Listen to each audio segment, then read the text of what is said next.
How often do you appreciate the beauty of Destiny 2? If you're like me, you'll oftentimes just play activities for the loot, or a triumph, or a stat on your emblem tracker, and end up forgetting to sometimes just take a moment to look around. I know I said it 2 sentences ago, but this game truly is beautiful, and I can really appreciate how many unique vibes it's managed to build and contain within itself. From the depths of hive pits, to factories underneath Europa, from a city within a pyramid to a tree stump in a garden, from a neon city to a decrepit abandoned one. This game truly has something for everyone. Today, my never-ending quest to appreciate the game more has taken me to what I believe to be the most stunning dungeon in Destiny 2. With its massive set pieces that take you through the depths of an ocean just to fight on the fallen body of one of our strongest enemies, Ghosts of the Deep truly takes your breath away. On top of everything I just listed, the beauty of this dungeon also comes from its attention to detail. Hardly any section is left barren or untextured. The whole dungeon is just brimming with character. So in this video, I wanted to take a further look into the most underappreciated part of what makes this dungeon great, the coral. So please sit back, relax, enjoy your meal or whatever it is you're doing, and let's begin ranking.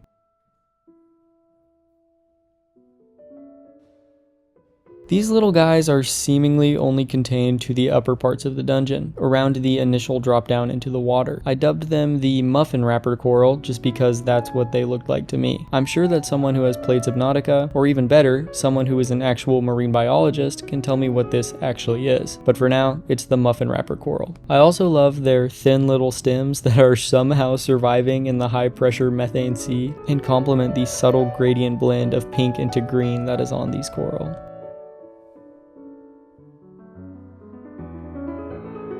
I'm sure that these guys exist somewhere else in the dungeon, but I first laid eyes on them in the secret room that you can enter after beating the dungeon. As small as they are, they just look so cute and squeezable. I didn't come up with a name for them, but something like stress ball or dust mite or something in between I think is accurate. I love that when you zoom in, you see them wiggle and interact with the water being pushed around by my feet. This is by far the smallest piece of coral, I think, which is why it's so crucial to the attention to detail. Slotting in a couple of these tiny ones not only helps to break up repetition in the other corals in this dungeon, but also prevents from trading that repetition for a blank space instead. A solid number 9 pick in my opinion.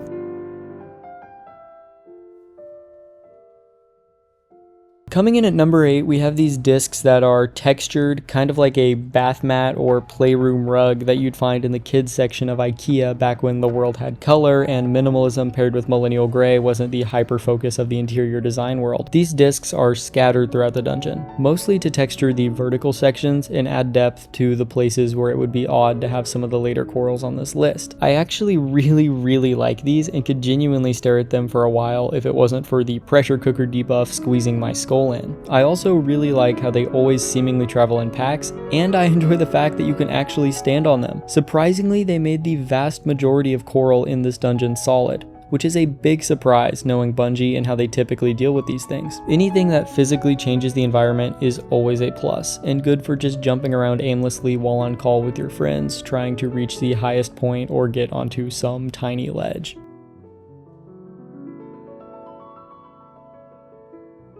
There are actually tons of these guys all over the place in various sizes, shapes, and colors. But other than their suspicious likeness to the Dune 2 popcorn bucket, I want to talk about this specific yellow one that stood out to me so much it made these guys have the tiniest little edge over the discs that came in at number 8. I don't know what it was for me, but the pretty yellow color glowing against the dark blue ocean backdrop had to have been part of it. Bungie knew what they were doing when they designed the underwater sections. What with the complete lack of distractions they leave on your screen, and even with the sound. It's like as soon as you're underwater, you're allowed a moment of stillness before being thrown back into the fight. And during those moments of stillness, the scenery seems to pop ever so slightly more than usual, this yellow sandworm included.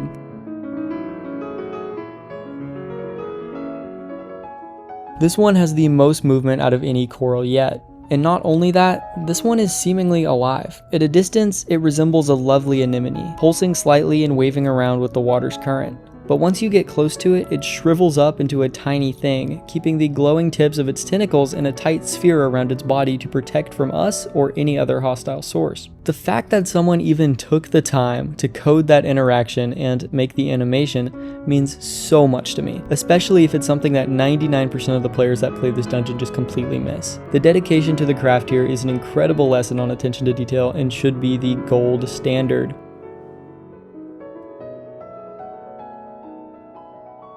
Dude.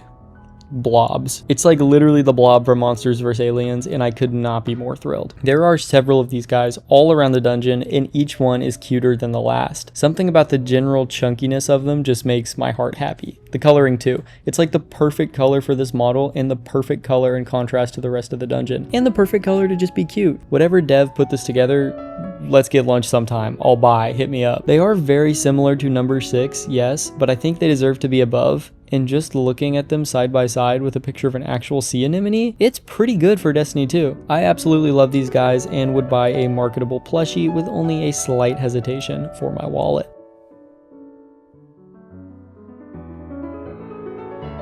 If you thought the last one was cute, just look at these guys. Little see-through jelly beans with legs that have these super pretty SRL flavored swirls running through them. They just seem so happy and joyous to be where they are in life, and I'm proud of them for that. One of the guys on my fire team said that they look like capacitors on a circuit board, and I could not agree more. These bad boys have it all going for them, and I wish them no harm from whatever predators they might have. You know, as a coral type thing. I'm just saying, Bungie could have pushed an entire marketable plushie campaign for the coral in this dungeon and had enough revenue to appease Sony. Perhaps something they could look into for D3. Speaking of threes,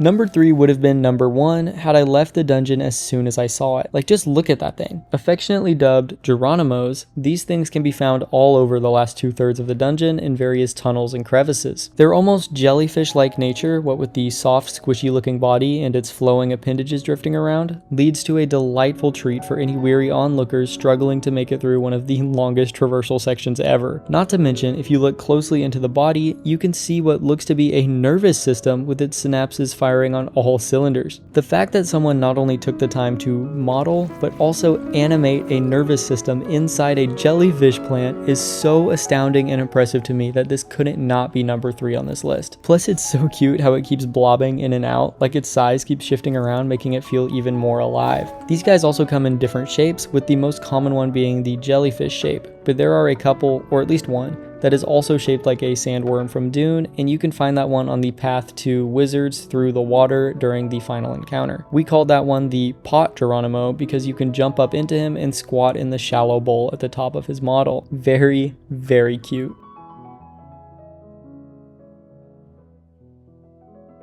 Number 2 is probably the piece of coral that stunned me the most when I first saw it. The stark light blue felt truly unique against the mostly darker tones this dungeon displays. It felt so out of place, but in the best of ways. It felt like they knew it would steal the show, so they placed it off the main path so as to not distract you. I was truly stunned that I had never noticed it before. There are these little pinecone looking things growing and flowering all over it that add texture and a layer of depth to what would have otherwise been a very boring plant. Also, the shape is perfectly crafted to be an archway that you walk under, and it makes the dungeon feel almost homey despite its vast set pieces. I know I'm truly glazing this, but it gets even cooler with number 1, so let me get all of the honorable mentions out of the way.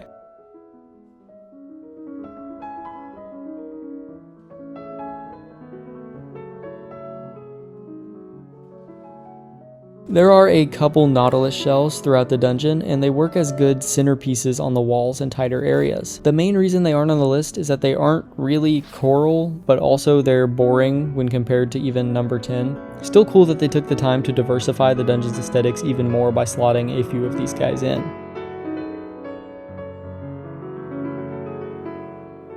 They straight up ripped the leaves from Garden of Salvation traversal sections. I can't complain too much about it as they are really cool, but the fact that I see them as a leaf more than anything else, despite them working as coral quite well, failed to put them on the list.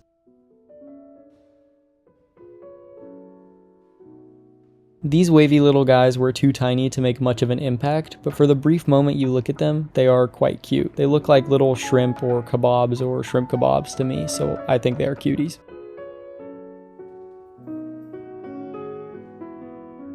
I mean, he's kinda a piece of coral, certainly an extravagant set piece, but more of a joke pick than anything, therefore an honorable mention.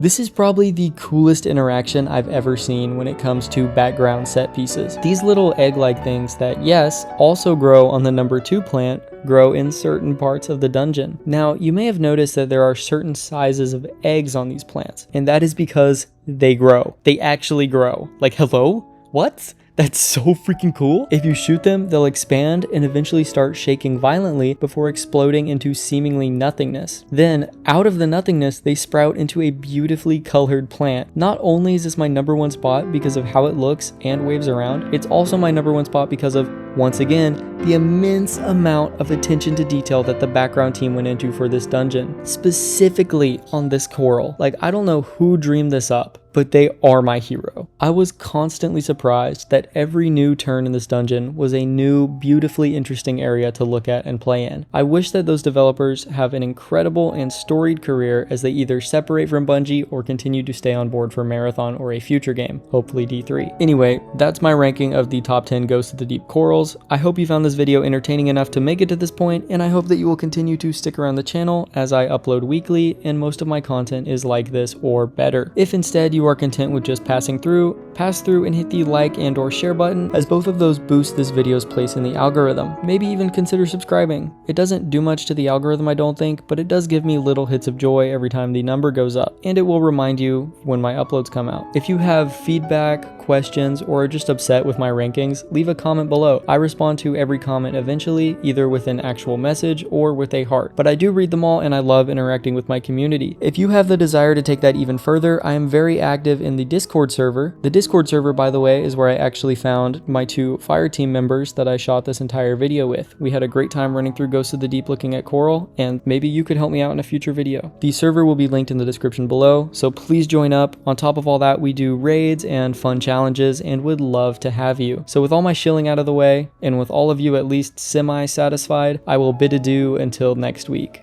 Bye!